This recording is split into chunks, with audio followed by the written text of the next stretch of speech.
તો અમદાવાદમાં કલેક્ટર કચેરી ખાતે શિક્ષકોનું આંદોલન શરૂ થયું છે। તો મ્યુનિસિપલ શિક્ષક મંડળના આજે ધરણા પ્રદર્શન છે। સાંજે 4 થી 6 વાગ્યા સુધી વિરોધ પ્રદર્શન યોજાશે। જૂની પેન્શન યોજના અમલ કરવાની માંગ ઉગ્ર બની છે। 2011 પહેલાના શિક્ષકોને ટેટમાંથી મુક્તિ આપવામાં માંગ કરવામાં આવી તો સુપ્રીમ કોર્ટના ચુકાદાના પાલન માટે શિક્ષકો મેદાને આવ્યા છે। શિક્ષક હિત માટે એકઠા થવાનું આહવાન પણ કરવામાં આવ્યું તો પડતર માંગણીઓ મુદ્દે પણ હલ્લાબોલ કરવામાં આવ્યો છે।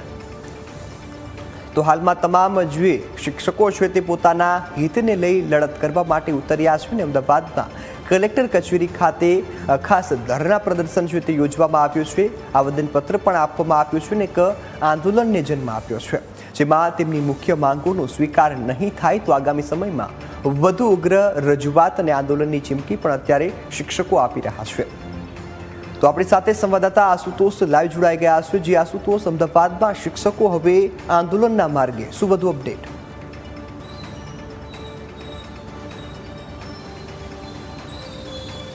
જી રોનક, સમગ્ર રાજ્યમાં શિક્ષકો આજે ધરણા પ્રદર્શન કરવાના છે કારણ કે તેમની માંગ જે છે તે સંતોષવામાં નથી આવતી। સૌથી મહત્ત્વનો મુદ્દો છે ટેટ પાસનો, કારણ કે નવી ભરતી જ્યારે સરકાર કરે છે ત્યારે ટેટ ટાટની પરીક્ષાથી ભરતી જે છે શિક્ષકોની કરવામાં આવી રહી છે, પરંતુ હવે સુપ્રીમ કોર્ટનો આદેશ છે કે જે વર્ષોથી નોકરી કરી રહ્યા છે, જે જૂના શિક્ષકો છે, તેમણે પણ ટેટની પરીક્ષા જે છે તે પાસ કરવી ફરજિયાત છે અને તે માટેનો સમયગાળો જે છે તે 2028નો આપવામાં આવ્યો છે અને તેને જ કારણે શિક્ષકો જે છે તે હવે મેદાનમાં છે અને તેમનું કહેવું છે કે આ મુદ્દો જે છે તે રદ કરવામાં આવે, કારણ કે શિક્ષકો વર્ષોથી પોતાની ફરજ જે છે તે બજાવી રહ્યા છે, વિદ્યાર્થીઓને અભ્યાસ કરાવી રહ્યા છે, ભણાવી રહ્યા છે, સંસ્કારોનું સિંચન કરી રહ્યા છે, ત્યારે જે વર્ષોથી શિક્ષકો નોકરી પર લાગ્યા છે તેમને ટેટની પરીક્ષાની જે છે તે જરૂર નથી, કારણ કે તેઓ વર્ષોથી આ શિક્ષણ સાથે સંકળાયેલા છે। સાથે સાથે વાત કરવામાં આવે તો દિલ્હી ખાતે શૈક્ષિક સંઘની જે બેઠક મળી હતી અને તેમાં આહવાન કરવામાં આવ્યું હતું કે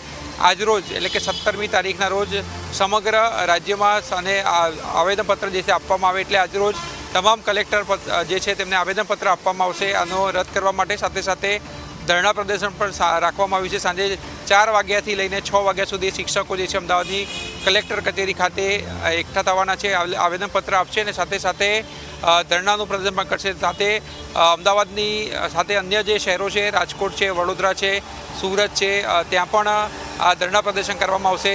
જે નાના જિલ્લાઓ છે ત્યાં પણ જિલ્લા પંચાયતની ઓફિસોની બહાર જે છે આ પ્રકારના ધરણા પ્રદર્શન જે છે કરવામાં આવશે અને શિક્ષકો એક થઈને આજે સરકાર સામે બાયો ચડાવી છે કે આ કાયદો જે છે તે રદ કરવામાં આવે। સાથે સાથે અન્ય જે તેમના બઢતી અને બદલીના મુદ્દાઓ છે, પેન્શનના મુદ્દાઓ છે, તેની પણ માંગને લઈને તેઓ રજૂઆત કરશે। એટલે એક સાથે અનેક મુદ્દાઓને લઈને શૈક્ષિક સંઘ જે છે તેઓ મેદાનમાં પડ્યું છે અને એક જ માંગ કરી રહ્યા છે કે તેમની સાથે અન્યાય જે છે તે સરકાર બંધ કરે।